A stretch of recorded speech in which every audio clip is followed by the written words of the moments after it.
Hello students, तो आइए अब हम डिस्कस करते हैं कि सीए इंटर लॉ के लिए नवंबर 2022 के लिए क्या क्या अमेंडमेंट्स हैं। तो सबसे पहले हम लोग डिस्कस करेंगे कि चैप्टर 2 में इस बार जो है जो कि हमारा होता है इनकॉर्पोरेशन ऑफ कंपनी, उसमें क्या अमेंडमेंट्स है। देखिए, आपको पहले बता दूं, इस बार जो अमेंडमेंट्स है ज़्यादा नहीं है और इतनी सिग्निफिकेंट भी नहीं है, छोटे मोटे चेंजेस हैं। तो आइए फटाफट से डिस्कस करते हैं।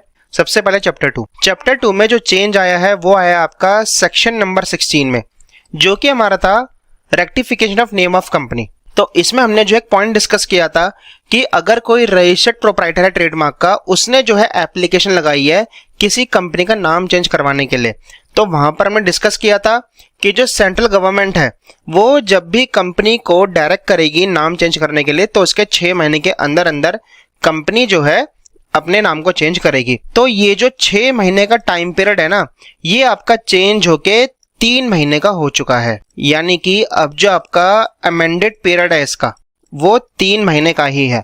जो पहला केस था हमारा वो भी 3 महीने का था। अब जो दूसरा केस है हमारा, जिसमें कि एक रजिस्टर्ड प्रोप्राइटर जो है एप्लीकेशन लगाता है नाम चेंज करने के लिए सेंट्रल गवर्नमेंट के पास, तो पहले 6 महीने का टाइम पीरियड था, अब जो है कंपनी को 3 महीने का टाइम पीरियड ही दिया जाएगा कि जिस भी डेट पर सेंट्रल गवर्नमेंट डायरेक्शन इशू करेगी नाम चेंज करने के लिए, तो वहां से 3 महीने के अंदर अंदर कंपनी को जो है अपना नाम चेंज करना पड़ेगा या फिर रेक्टिफाई करना पड़ेगा। हेलो स्टूडेंट्स, तो आइए अब देखते हैं कि नवंबर 2022 के लिए chapter number 6 registration of charges में क्या अमेंडमेंट है। तो एग्जाम पॉइंट ऑफ व्यू से इतनी इंपॉर्टेंट अमेंडमेंट नहीं है, लेकिन इसको याद रख लीजिएगा। तो देखिए, हमने जो है टॉपिक पढ़ा था verification of instrument of charge, जिसमें कि कंपनी अगर अपनी प्रॉपर्टी पर या एसेट पर कोई भी चार्ज क्रिएट करती है और वो प्रॉपर्टी या फिर एसेट जो है या तो इंडिया में है या फिर इंडिया के बाहर है, तो फिर उसकी वेरिफिकेशन कैसे होती है। तो ये बात हमारी रूल 3 में लिखी हुई थी। अगर बेयर एक्ट पे जाएंगे तो स्पेसिफिकली वहां पर जो है आपका रूल 3 सब रूल 4 में ये पॉइंट लिखा हुआ है। तो इसमें अमेंडमेंट क्या है? देखिए, अमेंडमेंट तो कुछ नहीं है, लेकिन इसके बाद एक और पॉइंट आपका ऐड हो गया है। अमेंडमेंट के थ्रू जो है आपका एक रूल 3 सब रूल 5, ये पॉइंट आपका एक ऐड ऑन हो चुका है। तो आप लोग भी अपने नोट्स में जो है आपने जहां पर भी ये पॉइंट नोट करके रखा हुआ है, इस पॉइंट के बाद एक पॉइंट और ऐड कर लेना, ये वाला। तो आइए अब ये देखते हैं कि रूल 3 सब रूल 5 में क्या पॉइंट ऐड हुआ है। तो देखिए, रूल 3 सब rule 5 of companies registration of charges rules 2014, इस पॉइंट में जो है कंपनीज एक्ट ने बैंकिंग कंपनीज के ऊपर एग्जम्पशन डाल दी है। एग्जम्पशन किस चीज की, तो वो पढ़ते हैं, लेकिन उससे पहले दोबारा रिपीट कर रहा हूं, इस वाले पॉइंट को आपने कहां पर नोट डाउन करना है। आपने जहां पर भी इस वाले पॉइंट के नोट्स बनाए हैं ना, तो उसके बाद ही जो है इस पॉइंट को ऐड कर देना, थोड़ा एडजस्ट करके। देखिए, nothing contained in this rule, rule कौन सा? ये है आपका रूल 3, यानी कि रूल 3 में कुछ भी दे रखा हो उससे कोई फर्क नहीं पड़ेगा। Shall apply to any charge required to be created और modified by a banking company under section 77 in favor of the RBI when any loan or advance has been made to it under section 17 subsection 4 clause D of the RBI Act 1934। तो यहाँ पर banking company को क्या बोला गया? कोई भी banking company हो, ठीक है, कोई भी बैंक हो, फॉर एग्जांपल HDFC है, एक्सिस है, SBI है, ICICI, ठीक है, कोई भी बैंक हो, कोई भी बैंकिंग कंपनी अगर RBI से कोई भी लोन या फिर एडवांस लेती है, लेकिन सर बैंक तो लोन या फिर एडवांस देता नहीं है। जी हाँ, बिल्कुल सही, देता भी है लेकिन लेता भी है, RBI से ले सकता है वो। तो क्या सर इसका मतलब जो RBI है, क्या वो नॉर्मल बैंकिंग ऑपरेशन कर सकता है? देखिए, RBI वैसे तो नॉर्मल बैंकिंग ऑपरेशन नहीं कर सकता, लेकिन हाँ, RBI एक्ट के सेक्शन 17 के सब सेक्शन 4 में बता रखा है कि जो RBI है वो जो है कोऑपरेटिव बैंक्स को, शेड्यूल्ड बैंक्स को या फिर जितने भी बैंक्स हैं इंडिया में, उनको जो है वो क्या क्या सर्विसेज प्रोवाइड कर सकता है, उनके साथ वो क्या क्या ट्रांजैक्शन कर सकता है।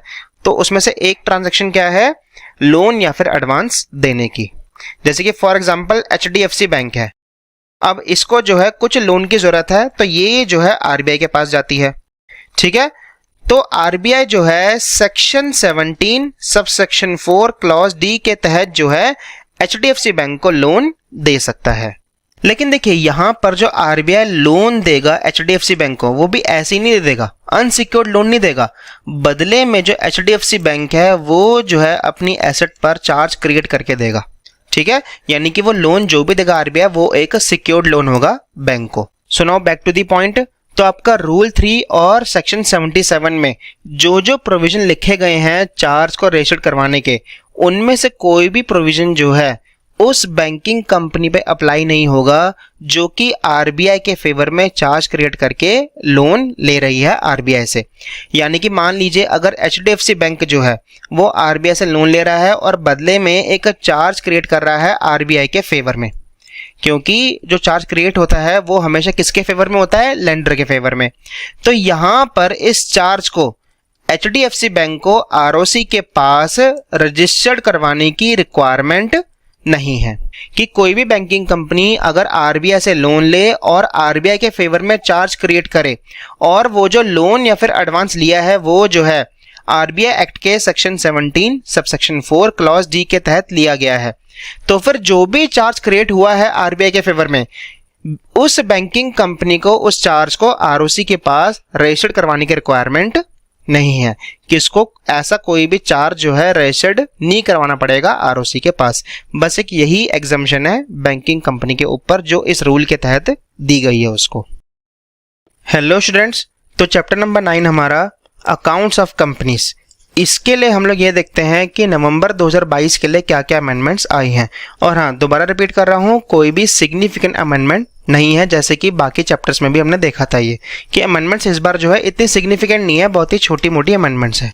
तो आप लोग जो अपने नोट्स निकाल लीजिए और नोट्स में सबसे पहले निकालिए आप rule 3 of companies accounts rules 2014। इसमें हम लोगों ने ये समझा था कि कोई भी कंपनी अगर अपने बुक्स ऑफ अकाउंट्स को इलेक्ट्रॉनिक फॉर्म में मेंटेन करके रखती है तो फिर उस कंपनी को जो है रूल 3 को फॉलो करना पड़ता था।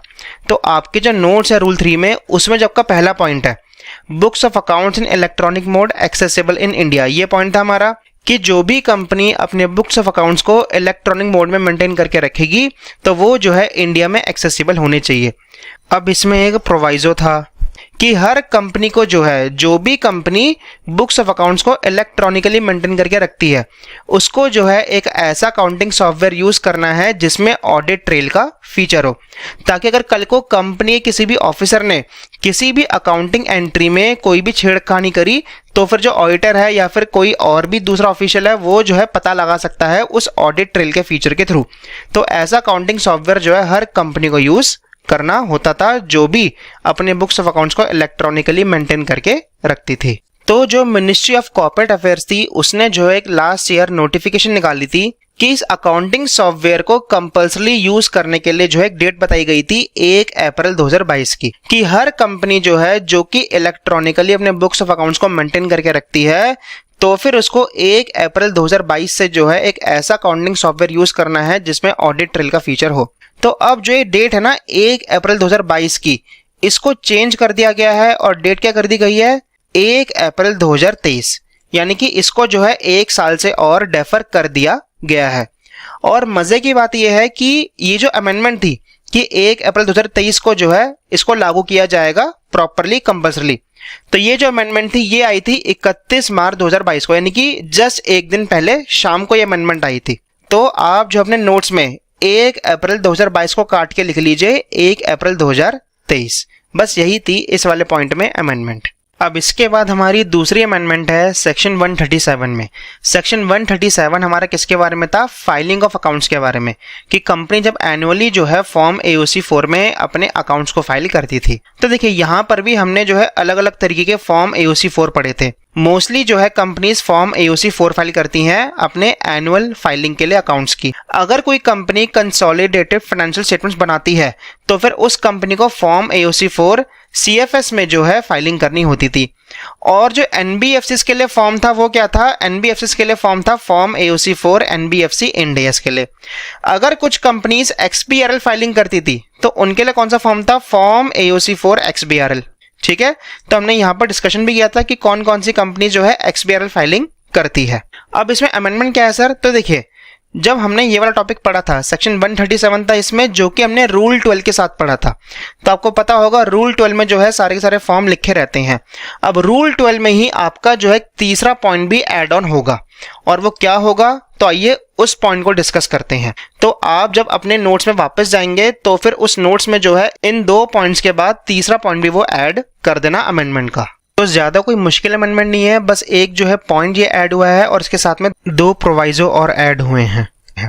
तो ये देखते हैं, every company covered under section 135। Section 135 में कौन सी कंपनीज कवर्ड होती हैं, किसके बारे में था ये, CSR के बारे में। और कंपनी कौन सी कवर्ड होती है, वो कंपनी जिसकी नेटवर्थ कम से कम 500 करोड़ रुपए की हो, या फिर उसका टर्नओवर कम से कम 1000 करोड़ रुपए का हो, या फिर उसका net profit preceding financial year में कम से कम 5 करोड़ रुपए का हो। तो इन तीनों में से जो भी क्राइटेरिया फुलफिल होता था वो कंपनी जो है सेक्शन 135 में CSR में कवर हो जाती थी। तो उन कंपनीज के रिगार्डिंग जो है अमेंडमेंट है, वो क्या है देखते हैं। Every company covered under section 135 shall furnish a report on CSR in form CSR2 to the registrar। जो भी कंपनी सेक्शन 135 में कवर हो रही हैं उन कंपनीज को जो है फॉर्म CSR2 में, रिपीट कर रहा हूं मैं, फॉर्म CSR2 में जो है CSR की रिपोर्ट देनी पड़ेगी रजिस्ट्रार को। और कौन से साल के लिए देनी पड़ेगी, वैसे तो अब सब्सिक्वेंट सारे सालों के लिए देनी पड़ेंगी, लेकिन for the preceding financial year 2020-2021 यानी कि जो फाइनेंशियल 2021 के लिए, and onwards as an addendum to form AOC4 और AOC4 XBRL और AOC4 NBFC Ind AS as the case में भी। तो जो भी कंपनीज या तो फॉर्म AOC4 फाइल करती हो अकाउंट्स की फाइलिंग के लिए, या फिर वो कंपनीज जो कि XBRL में कवर होती है तो फिर वो फॉर्म AOC4 XBRL फाइल करती हैं, और NBFC के लिए कौन सा फॉर्म है, फॉर्म AOC4 NBFC इंडियाज। तो जो कंपनीज फॉर्म AOC4 फाइल करती हैं, ब्रॉडली बता रहा हूं मैं, जो कंपनीज फॉर्म AOC4 फाइल करती हैं, अब उन कंपनीज को जो है फॉर्म AOC4 के साथ फॉर्म CSR2 में भी CSR की रिपोर्ट देनी पड़ेगी। ठीक है, यानी कि फॉर्म AOC4 के साथ अब एक और फॉर्म जाएगा फाइलिंग के लिए, वो होगा फॉर्म CSR2, जो कि आपका CSR की रिपोर्ट के बारे में होता है। सो आपने देखा होगा अमेंडमेंट जो है ज्यादा मुश्किल नहीं है, बस क्या बोला गया कि अब से कंपनी आप जब भी फॉर्म AOC4 फाइल करोगे तो साथ में फॉर्म CSR2 भी अटैच कर देना। लेकिन इसमें एक दिक्कत थी, वो क्या थी, ये जो अमेंडमेंट नोटिफाई हुई, ये हुई आपकी नोटिफाई 12 फरवरी 2022 को। अब इसको अप्लाई किया गया रेट्रोस्पेक्टिवली, यानी कि गवर्नमेंट ने ये बोला कि आपको 2021 से ही जो है इसको अप्लाई करना है। ठीक है, इस फाइलिंग को, यानी कि 2021 के जो अकाउंट्स ऑलरेडी फाइल हो चुके हैं उसके साथ आपको फॉर्म CSR2 भी फाइल करना होगा। अब जितनी भी कंपनीज थी वो जो है कंफ्यूज हो गई, वो कहने लगी कि सर फिर क्या हमको दोबारा से फॉर्म AOC4 फाइल करना है फॉर्म CSR2 के लिए। तो गवर्नमेंट ने यहां पर कुछ रिलैक्सेशन दे दी प्रोविजोस की फॉर्म में, प्रोविजो 1 और प्रोविजो 2। अब देखते हैं कि इन दोनों प्रोविजो में क्या लिखा हुआ है। तो देखो, सबसे पहले क्लैरिफिकेशन दी गई फाइनेंशियल ईयर 2021 के लिए। वो क्या दी गई, क्योंकि 2021 के जो फाइनेंशियल्स थे वो तो इस डेट से काफी पहले फाइल हो चुके होंगे, और आपको पता होगा कि अकाउंट्स की फाइलिंग कब तक हो जानी चाहिए, जिस भी डेट पर AGM होगी वहां से 30 दिनों के अंदर अंदर फाइलिंग हो जानी चाहिए। अगर लास्ट डेट AGM की 30 सितंबर भी होती है, जो कि 6 महीने के टाइम पीरियड का आखिरी दिन होता है ना, अगर 30 सितंबर को भी AGM होती है तो भी 30 अक्टूबर तक फाइलिंग हो जाती है फॉर्म AOC4 की। लेकिन ये तो उसके बाद की भी डेट है, तो फिर क्या करें। तो गवर्नमेंट ने क्या बोला, गवर्नमेंट ने बोला for the preceding financial year 2020-21 form CSR2 shall be filed separately on or before, यहाँ बिफोर है, on or before 30th June 2022 after filing form AOC4, AOC4 XBRL, AOC4 NBFC Indias as the case may be। Government ने clarify किया कि preceding financial year के लिए, यानी कि financial year 2021 के लिए आप लोग जो हैं फॉर्म CSR2 को अलग से फाइल कर सकते हो 30 जून 2022 को या फिर उससे पहले। और हाँ, जो आपका फॉर्म AOC4 फाइल हो चुका है आप उसको दोबारा फाइल नहीं करोगे, वो ऑलरेडी फाइल्ड है। तो उसके बाद 30 जून 2022 तक आप जो है कभी भी CSR2 को फाइल कर सकते हो। लेकिन आखिरी डेट क्या दी गई फाइनेंशियल ईयर 2021 के फॉर्म CSR2 की रिपोर्ट के लिए, 30 जून 2022। इसके बाद दूसरी क्लैरिफिकेशन दी गई। अब देखो, अगर अचानक कोई लॉ आता है और उसकी वजह से कुछ फाइलिंग या फिर कंप्लायंस बढ़ जाती है, तो फिर कंपनीज को भी टाइम लगता है उस कंप्लायंस के साथ कंप्लाई करने में या फिर उस फाइलिंग को एडजस्ट करने में। तो यहाँ पर फाइनेंशियल ईयर 21-22 के लिए भी कुछ रिलैक्सेशन दी गई गवर्नमेंट के द्वारा। वो क्या दी गई? फॉर द फाइनेंशियल ईयर 2021-22 यानी 21-22 के लिए form CSR2 shall be filed separately on or before 31st March 2023 after filing Form AOC4 or AOC4 XBRL or AOC4 NBFC Indias as the case may be। तो यहाँ पर government ने financial year 21-22 के लिए एक और रिलैक्सेशन दे दी। वो क्या थी कि कंपनीज आप 21-22 के लिए जो फॉर्म AOC4 की फाइलिंग करते हो, जो एनुअल फाइलिंग करते हो अकाउंट्स की, वो तो आप अपनी डेट से करो, उसमें कोई दिक्कत नहीं है। जब भी एजीएम करोगे उसके 30 दिन के अंदर अंदर आप जो है AOC4 को फाइल कर देना। लेकिन जो आपकी CSR की रिपोर्ट है जो कि फॉर्म CSR2 में फाइल होगी, आप उसको चाहे तो AOC4 फाइल करने के बाद 31 मार्च 2023 तक कभी भी फाइल कर सकते हो। लेकिन फाइनल डेट क्या होगी फॉर्म CSR2 को फाइल करने की? 31 मार्च 2023 को, या फिर उससे पहले पहले कंपनीज जो है फॉर्म CSR2 को वो भी 21-22 के फाइनेंशियल ईयर के लिए कभी भी फाइल कर सकती है। तो हमने देखा होगा काफ़ी जो है सिग्निफिकेंट अमेंडमेंट नहीं है, थोड़ी बहुत जो है फाइलिंग से रिलेटेड है ये अमेंडमेंट, है ना।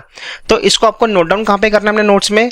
तो अपने नोट्स में जहाँ पर आपने ये लाइन लिखी हुई है, ये दोनों लाइन्स, दोनों नोट्स जो बनाए होंगे आपने, इसमें तीसरा पॉइंट डाल के जो है इस पूरे पॉइंट को आप लोग नोट डाउन कर लीजिए। अब एक बार लास्ट में जो है इसके लिए एक एग्जाम्पल देख लेते हैं ताकि आपको ये पॉइंट जो है और अच्छे से क्लियर हो जाए। देखिए, एग्जाम्पल में कंपनी है एक्स लिमिटेड।